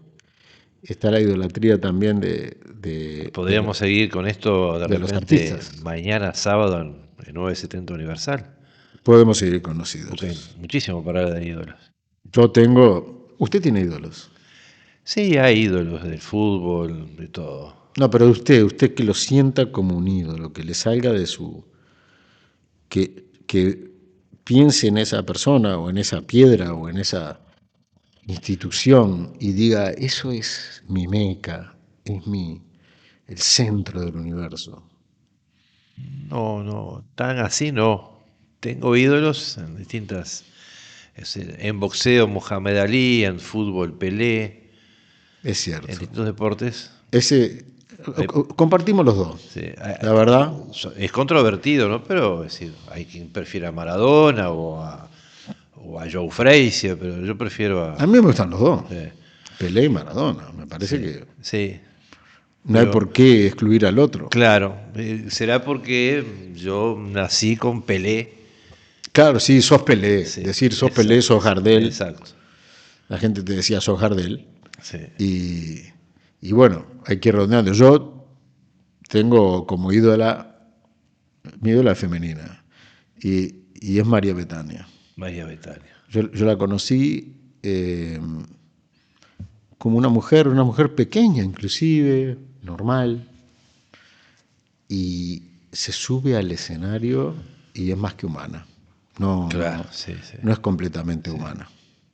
Hay algo más ahí que juega un rol. Sí. Y aparte, bueno, ha hecho unos shows. En el 22 Universal podemos escuchar una canción de Charles Chaplin que justamente habla de las estrellas que se apagan. ¿Cómo no? Sí. Eso Así que lo haremos mañana. Lo ponemos mañana. Bien. A Betania cantando eso. Sí. ¿Estamos ya en tiempo de hacer una pausa? Bien. Bueno, hacemos una pequeña pausa. Y es su cumpleaños. ¿Y es mi cumpleaños? Sí, es mi cumpleaños. Yo no sabía si mencionarlo. Sí, viernes 3 de julio. 3 de julio. Sí. Felicitaciones, feliz cumpleaños. Muchas gracias. Que sean muchos y que yo esté aquí para felicitar. Exacto. Y hoy cumpliría años también una ídola. ¿El 3 de julio? Una ídola personal, que María Luisa Villalba de Castillo, Ajá. la mamá de Nene Castillo. Ajá.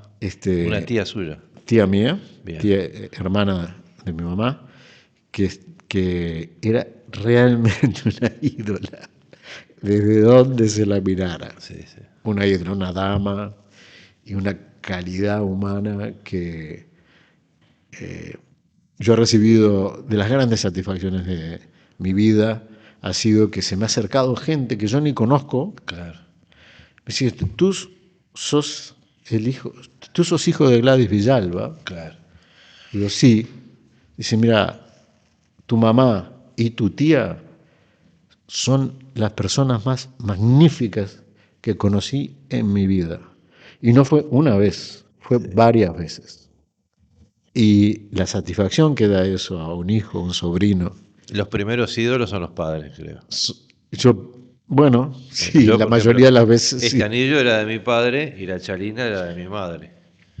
Sí, claro, lo que pasa es que yo tenía a mi madre, que era un perfil muy, muy alto, muy, ya le digo, por ejemplo, siendo católica, por ejemplo, pero los judíos la idolatraban. Claro. Los del barrio y todo. ¿Dónde salió todo eso? No sé. Y mi tía, ni que hablar. Mi tía era un personaje único. Muy bien. Bueno, nos vamos. Hacemos una pausa y ya volvemos con más La Noche del Búho. La Noche del Búho. Muy bien, amigos, continuamos con La Noche del Búho. Estás en el Museo Támaro, conjuntamente para 970 Universal. Támaro existe desde 1888, casa y taller literario. Está en la calle Juncal 1429. Para comunicarte, el teléfono es 2915-9915 o al WhatsApp 099-259-511. Muy bien, columna cultural, arte y qué va a ser hoy. Bienvenido. Es la continuación de Arte y Poder. Arte y Poder. Que habíamos visto bastante la semana pasada, sí. Pero quedó un pedacito como para un poco redondear un tema muy condensado, por supuesto. Muy vinculado a la arquitectura también. Tan vinculado que lo separé en dos secciones distintas. Primero terminamos este pedacito que falta y después arrancamos, como arquitectura y poder como tema bien diferenciado, bien separado. Y habíamos visto algunos conceptos la semana pasada, al principio relacionado con la ostentación como una forma de poder, algunas categorías habíamos visto, megalomaníaca, exhibicionista, discreta, en fin, no importa, unos nombres como para clasificar un poquito aquello, y que el arte, dentro de esta forma de expresión vinculada al poder, funciona como medio de comunicación, medio de adoctrinamiento o de exaltación del poder. También hemos visto ejemplos. Y en una escala más personal, más íntima, el arte es capaz de posicionar culturalmente y socialmente a una persona o a una familia. El arte puede poner en el mapa un apellido, un mecenas o una colección. Entonces, en América Latina, por ejemplo, hay colecciones muy conocidas que parten de familias que han ido juntando durante su vida, incluso durante generaciones, determinados tipos de obras, a veces más contemporáneas, a veces clásicas, a veces con perfiles sumamente específicos, y que en un determinado momento las comparten con el público, ¿no? Salen del ámbito privado y muchas veces forman sus propios museos familiares con su nombre, o como en el caso de, por ejemplo, la colección Constantini en Buenos Aires, que fundó, se mandó a hacer su museo, el Malva, Museo de Arte Latinoamericano de Buenos Aires, que es un precioso edificio moderno para exhibir su obra, su colección personal. También está en Buenos Aires también la colección Fortabat, que también ahí en Puerto Madero hizo su museo para exhibir obras de su colección. La colección Cisneros, por ejemplo, en Estados Unidos, la Frick Collection en Nueva York, que es muy conocida. O sea, conservan el apellido de la familia. De la familia. En España la colección Thyssen es espectacular. Y acá, un poco más cerquita, tenemos, en España también está, por ejemplo, artistas que abren su colección al público. En España hay un escultor muy conocido, ya fallecido, muy conocido, Chillida. Entonces abrió su casa a tallar el Chillidalecu. Y más acá está la Fundación Achugarri, el Museo Gurvich, el Museo Torres García, ¿no? Son las colecciones propias de suyas personales, o en el caso de Torres García, a veces incluye algunas obras de su escuela, también de su entorno. Entonces, el arte como representante de la cultura o de la historia o de las virtudes humanistas o de la misma ciencia permite forjar un lugar de privilegio a su poseedor. El arte empodera. En el círculo de amistades y allegados, o accediendo a través del arte a nuevos círculos de influencia o nuevos círculos de poder, porque el arte es una herramienta de poder. Entonces vamos a ver una imagen que son un par de edificios en Nueva York, muy conocidos, donde a fines de los años 20 tenemos dos imágenes. En la foto de la izquierda aparece el edificio Chrysler en primer plano y el Empire State un poquito más atrás, ¿no? Muy cerquita uno del otro. Bueno, pero voy a hablar específicamente de esos dos.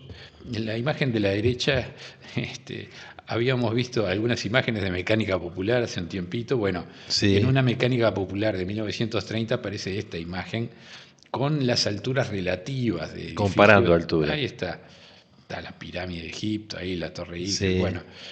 Y aparecen estos dos edificios, que son como los más altos hasta ese momento del mundo. Entonces, en esa búsqueda de mostrar poder personal, poder empresarial, el edificio Chrysler, que lleva el nombre de Walter Chrysler, el dueño de la fábrica Chrysler. En aquella época, en los años 20, fines de los años 20, habían tres automotoras, fábricas y marcas que en Estados Unidos eran las más importantes. Estaba General Motors, la más grande, estaba Ford, la segunda, y en tercer puesto, digamos, en ese ranking estaba Chrysler. Ford era la más popular porque era la que vendía los autos más baratos, más accesibles. General Motors abarcaba un poco todo el espectro intermedio y Chrysler era como la marca de lujo, los autos más sofisticados, de mejor diseño. Entonces a este señor, Walter Chrysler, se le ocurre, bueno, quiero que la imagen primero mi nombre y la imagen de la empresa, de la fábrica, de la automotriz, tenga como una imagen icónica en la ciudad. Entonces decide hacer un rascacielos. En aquella época ya habían arrancado con esa carrera de hacer rascacielos, que un poco refleje todas las virtudes de la automotriz, ¿no? De Chrysler, un edificio de gran diseño, mucho metal, es un edificio de acero inoxidable, todo el remate ese espectacular que tiene, que es como una especie de elemento medio cónico, muy ahusado, que termina como una especie de punta, muy la cúpula. Esa cúpula, muy art déco, muy de esa época. ¿No? Es un edificio icónico de Nueva York, de los remates más lindos, si no el más lindo, que hay en arquitectura de la ciudad. Y además quería que fuese el edificio más alto de la ciudad. Entonces quería dejar su sello, ¿no? Le habíamos hablado de la ostentación megalomaníaca, bueno, cabe perfectamente en esa primer categoría, ¿no? Quería estampar su sello. Entonces, claro, el de la otra automotriz, la General Motors, que era la primera en poderío, ¿no? En escala, no se quiso quedar atrás. Quiso eclipsarlo. Entonces ahí empezó una competencia, ¿no? Compró un hotel que era un hotel, ¿cómo era que se llamaba? No me acuerdo ahora. Bueno, abarcaba toda la manzana donde se construyó, ya me va a salir, donde se construyó esa otra torre, el futuro Empire State, que, claro, no podía ser más chico que la Chrysler, tenía que ganar, matarle el punto, ¿no? Entonces, en esos años estaban las dos torres construyéndose al mismo tiempo. Terminó la Chrysler primero, y entonces por un ratito fue la más alta del mundo, y el otro siguió construyendo. Es más, le decía a los arquitectos, háganla más alta, porque hay que, no sabía exactamente dónde iba a terminar la otra. Bueno, hasta que finalmente lo superó largamente el Empire State y se volvió el ícono de la ciudad y la torre más alta durante décadas, varias décadas. Bien, pero bueno, quedó como esa anécdota de que fue como una especie de competencia a ver quién construía más alto. Bien, entonces, la arquitectura y el poder están muy en fin, una va de la mano de la otra, como la arquitectura al servicio del poder y como demostración del poder.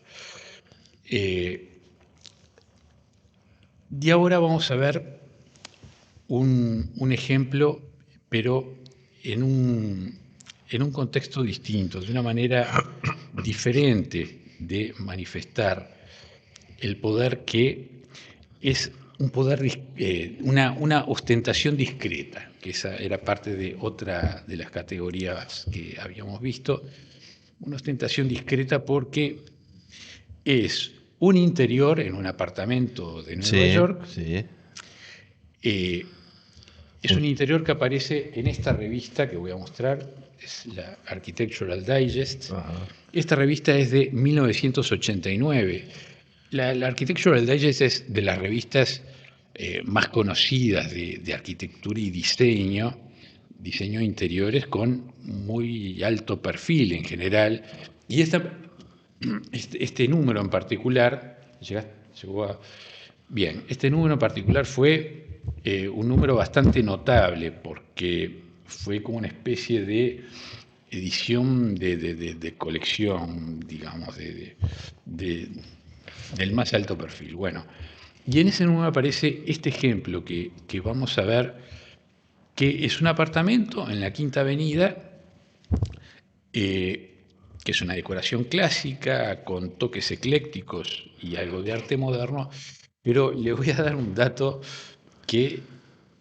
para que vea por dónde va el tema del poder en este ejemplo. Los cuadros que se ven en el collage ¿no? Sí. O sea, es un collage, son 4 imágenes. Sí. Bien, y ahí se ven solo 1, 2, 3, 4 cuadros se ven, ¿no?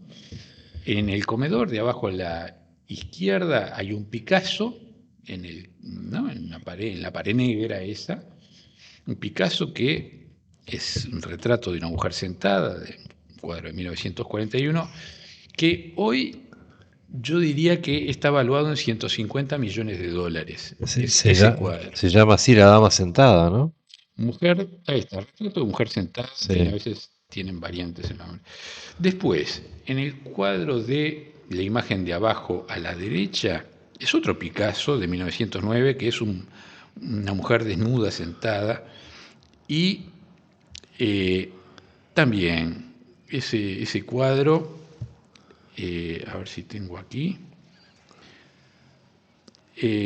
anda por ahí, 100 millones puede ser de dólares. Arriba a la derecha, arriba de la estufa, hay un Gauguin de 1902, que son 2 mujeres tahitianas. Ese cuadro, y lo saco por comparación, por cuadros que se han rematado muy de ese estilo, de esa época, de ese tamaño, formato y demás, debe andar en los 150 millones de dólares ese cuadro. Después, en la imagen de arriba a la izquierda, hay un Miró muy grande, de 1927, composición en marrón y blanco, ese debe andar en 50 millones nada más, pero esto es una muestra de algunos de los espacios que exhibe la revista. Ajá. Y yo calculo que en la sumatoria de obras de este apartamento, y debe andar en unos 600 millones, tal vez más, 600, 800, 1000, no sé, porque el apartamento... El valor de todo el contenido. Solo de los cuadros, sí. Y además hay que sumarle el equipamiento y demás. Entonces, claro, el que entiende de arte enseguida se sorprende, ¿no? Sí, uno ve las fotos estas y nada, ve un interior y claro, no pasa de ahí.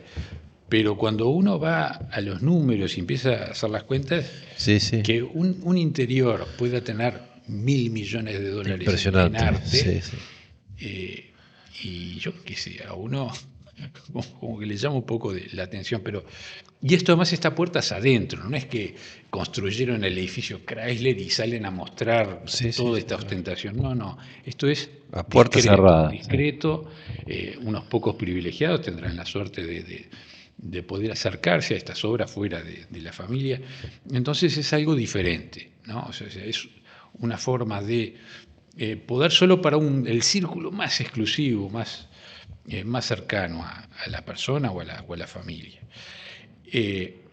Bien, y es como una tarjeta de presentación para quien se acerca ahí, ¿no? Habla del gusto y del poder adquisitivo del propietario sin límites, porque a este nivel no hay límites. Entonces, el arte es capaz de materializar el sentir de una comunidad, el arte da vida a la memoria de un pueblo, el arte recrea, enriquece, impulsa los ideales, los hace más próximos, más reales. El arte no solo expresa o refleja el poder, sino que en ocasiones el arte es poder. En la arquitectura monumental, conmemorativa o institucional, una mansión, un rascacielos o un palacio son símbolos de poder y hasta ciertos castillos son el poder mismo, hecho piedra, hecho arte. Y son el legado, más allá de las circunstancias en que fuese creado, un legado a las generaciones futuras, un testimonio de los sueños y aspiraciones de las personas de un tiempo y un lugar dados. La memoria de un pueblo se construye, entre otras cosas, a través de su arte y su arquitectura. El arte y los edificios muchas veces son ofrenda y testamento, son legado cultural y suelen ser la huella material más perdurable de una civilización. Bueno, y por ahí terminaría lo que quedaba colgado del tema de arte y poder. De arte y poder. Y empezaríamos con el otro tema de arquitectura y poder como algo aparte, porque es algo muy específico la arquitectura. El poder se expresa de muy diversas maneras, actitudes y gestos, dominio, influencia y manipulación, capacidad de destrucción y capacidad de construcción. Este último concepto, la capacidad de construcción, se puede aplicar también de muy diversas formas, en la construcción de ideas, en la construcción de los más diversos emprendimientos, en la construcción de recursos, de trabajo y obras para hacer el bien y en la construcción material. Y dentro de la construcción material es donde aparece el arte y específicamente la arquitectura. El poder siempre ha buscado maneras dentro de la construcción material de hacer obras que reflejen, que potencien y que perpetúen esa forma de poder. Y como construcción material no hay mejor instrumento que la arquitectura para expresar, para mostrar y hacer alarde. Y aquí es donde aparecen los conceptos de ostentación mencionados en capítulos anteriores, como introducción al tema del poder. Y la arquitectura para habitar, para vivir, para ser parte de algo que se quiere exhibir o imponer, y como excelente excusa para justificar erogaciones mayúsculas. La arquitectura tiene además la virtud de reflejar una forma de pensamiento, una filosofía o idiosincrasia, y tiene la virtud de permanecer en el tiempo, al punto de que alguien pueda ser recordado siglos o incluso milenios después de haber legado una determinada obra de arquitectura. En este sentido, la arquitectura funciona como memorial, como instrumento para recordar a alguien o para recordar una sociedad o una cultura. Y vamos a ver un primer ejemplo, a ver si lo encuentro. Ahí está. Un primer ejemplo que es muy peculiar, que muestra claramente la relación entre la arquitectura y el poder. Sí, sí. Son dos fotografías, la de una maqueta en el lado derecho y en el lado izquierdo es una foto de Hitler y su comitiva cuando tomaron París en 1940. Y si se fijan en el detalle, está Hitler al centro, un poquito a la derecha. Exacto. Y al lado de Hitler, a su, digamos, mirándolo la imagen de frente, a la izquierda está Albert Speer, que era el arquitecto de Hitler. O sea, está toda su comitiva, pero en el centro, como figuras principales, al lado del Führer, está el arquitecto. No están los militares. O sea, está como a su derecha, digamos. Sí, exactamente, a la derecha. ¿Verdad? Es el más alto de la imagen también. Exacto. Bueno, ese es el arquitecto. Bueno, ataviado con toda una gabardina espectacular. Sí. Pero bien como para la lluvia. Como para la lluvia. Sí. Característico del uniforme nazi. Ahí está, pero a lo que voy es al papel que le daba Hitler como el personaje que simboliza el poder a el arquitecto. Exacto. ¿Verdad? Que no es decorado, no es un agregado, sino que era como una persona de consulta permanente, porque además Hitler siempre estaba pensando, en la imagen de la derecha, estaba pensando que es una maqueta de la nueva Berlín que quería construir en esa megalomanía que de la que hemos hablado, que es impresionante, ¿no? Una avenida procesional con una especie de gran puerta ahí en primer plano y al fondo un edificio con una cúpula que obviamente iba a ser la cúpula más grande del mundo por lejos, por goleada, y toda una secuencia de edificios a izquierda y derecha que reflejaba todo ese poder, ¿no? Quería que fuera la imagen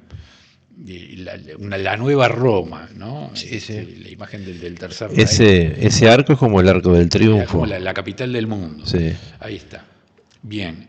Entonces, el arquitecto, era una de las personas más cercanas al Führer porque él podía cristalizar sus sueños materiales, ¿no? sus sueños construidos. Hay que decir que Speer era un excelente arquitecto que interpretó perfectamente las necesidades de su cliente. Sí, claro. Era un cliente muy particular. Pero bueno, la Nueva Berlín aspiraba a ser la capital del nuevo imperio y un faro para el mundo. Hitler tenía gran sensibilidad estética, él había sido artista de joven, por lo que tenía mucho interés por la arquitectura y un sistema, hacía un seguimiento muy, muy próximo al nuevo plan de la capital.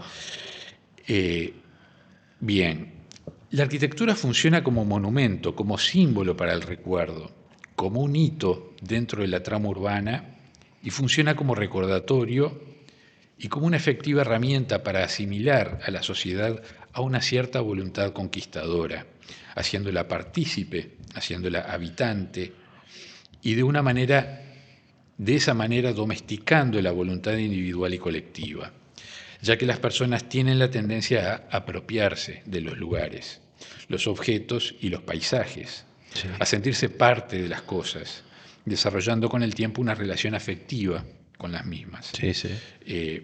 Por las vivencias generadas. Bueno, voy a desarrollar 5 conceptos que probablemente nos queden para la próxima. Bien. Algunos de ellos, conceptos arquitectónicos como instrumentos de poder y como poder mismo. Ajá. Los voy a enumerar nada más. Bueno, vamos a hablar del castillo, el palacio, el museo, el estadio y el rascacielos. Ajá. Como 5 formas bien diferentes en las que se manifiesta el poder. Hay muchos otros tipos de edificios, y es más, voy a agregar uno más, que lo voy a dejar para la última, que es la cárcel, ¿no? Una cárcel es un instrumento de poder, sí, es una tipología muy específica, sí, como forma de control y poder sobre sus habitantes. La muralla también es. La muralla, bueno, también ahí está, esto entra dentro de la categoría de castillo, claro. La fortaleza es una forma de... O sea que fortaleza, castillo, monasterio entra dentro de lo mismo. Monasterio cumplió funciones defensivas por necesidad, no, sí, no porque fuese pensado a priori con esa función, no, cumplía funciones monacales, nada que ver. Pero claro, en un pueblo a veces el monasterio era el lugar más seguro, o sea, claro, cuando venían las hordas bárbaras a invadir la ciudad, todos se recluían adentro del monasterio, sí, porque era el lugar más seguro. Entonces un monasterio tenía como un sistema propio de defensivo, si se quiere, o un tipo de arquitectura más protegido. Entonces era como una especie de híbrido, si se quiere, más era como autosustentable. Sí, claro. El monasterio tenía adentro sus propios huertos, su capilla, habitaciones, permitía aguantar al enemigo al menos por un rato. Entonces, estas 5 formas arquitectónicas, que son bien diversas, nos van a servir para entender bastante abarcativamente el tema de la relación entre la arquitectura y el poder. Pero vamos a tener que dejarlo para la próxima. Para la próxima, sí, exactamente. El tiempo es tirano. Sí, y también vamos a compartir las imágenes, ¿no?, de distintos castillos medievales. Sí, vamos a empezar por los castillos. Por los castillos, muy bien, muy bien. Bueno, gracias Jorge, como siempre. Muy bien. Beatriz, ya tenemos que ir cerrando, tú me dirás. ¿Sí? Bien, entonces nos tenemos que ir. El tiempo es tirano.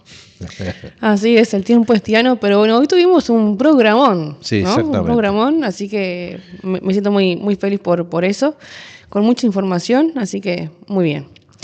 Y bueno, simplemente para dar un dato, un show, digamos, de la cartelera de espectáculos. Sí, a ver. Quiero nombrar y saludar a Alejandra de Negris, porque ahora nomás, o sea, el domingo 5 de julio se va a estar presentando nuevamente en el Callejón. Ella es asidua a hacer presentaciones, a hacer sus shows en el Callejón, y esta vez no va a estar sola, va a estar muy bien acompañada por Marcelo Pérez y también por nuestro amigo Ignacio Nacho Suárez. ¿Con el Nacho? Mira tú. Sí, entre los tres van a estar haciendo un homenaje a Serafín J. García. Nacho vive en un emblemático edificio arquitectónico que es el Palacio Salvo.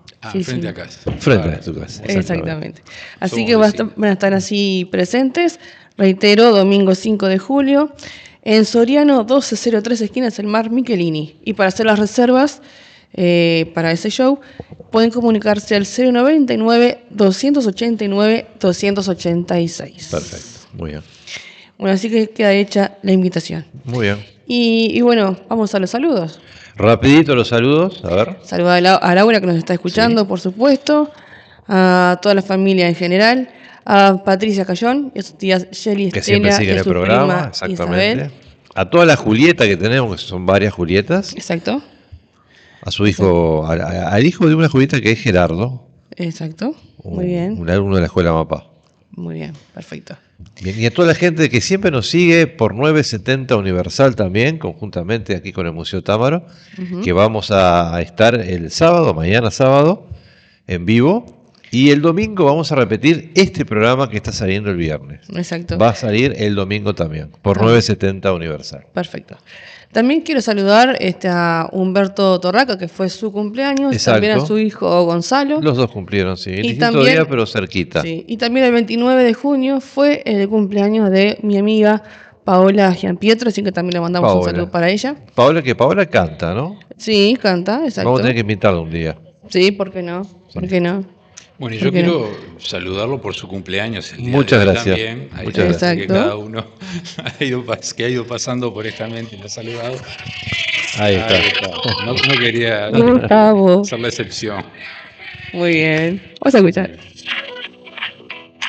Qué lindo, festejando con el programa. Exactamente. Muy bien. Nos vamos, señoras y señores. Nos vamos. Muchas gracias por estar como siempre. Gracias, Jorge, Beatriz. A todos ustedes. Nos encontramos aquí el próximo viernes en el Museo Támaro y 970 Universal para ver y escuchar La Noche del Búho. Chau. La Noche del Búho. Si querés capacitarte en bienestar y terapias corporales, 2026 es el año para impulsar tu camino profesional de forma independiente. Elegí masaje integral y auxiliar en kinesiología, auriculoterapia integral, digitopuntura, drenaje linfático, reflexología, masaje estético y técnicas de spa, aprendizaje práctico y presencial, pensado para vos. Inscríbete hoy. Consulta a la web o llama 2409-1515 o por WhatsApp 091 49 15 15 de Mapá Tres Cruces. Caminos del Agua, deportes y recreación. Navegamos en canoa los humedales de Santa Lucía. Ecoturismo en el oeste de Montevideo. Escuela de canotaje en Santiago Vázquez. Seguinos en Instagram, @CaminosDelAguaUy o comunicate al 091-335-990. Escuela de canotaje en Santiago Vázquez. Presenta Arasul para su línea Asepsis. Desinfectante de amplio espectro. Utilizado en la industria alimenticia como bodegas, lácteos, frigoríficos, tanto para lavado de maquinarias como para envases y locales. A diferencia de amonios cuaternarios y lejías, Asepsis no deja residuos tóxicos ni clorados. Es de rápida acción y muy fácil eliminación. ¿Tenés una cervecería artesanal? Asepsis se encarga de proporcionarte una desinfección efectiva en minutos. Ideal para fermentar, botellas y equipos de envasado. Mantén tu espacio cervecero impecable. Asepsis es amigable con el medio ambiente. Es la opción perfecta para los cerveceros que se preocupan por su producto y la sostenibilidad. No dejes que la contaminación arruine tu arte. Llámanos al 2-222-3910 arasul.com o arasul@arasul.com. La Noche del Búho.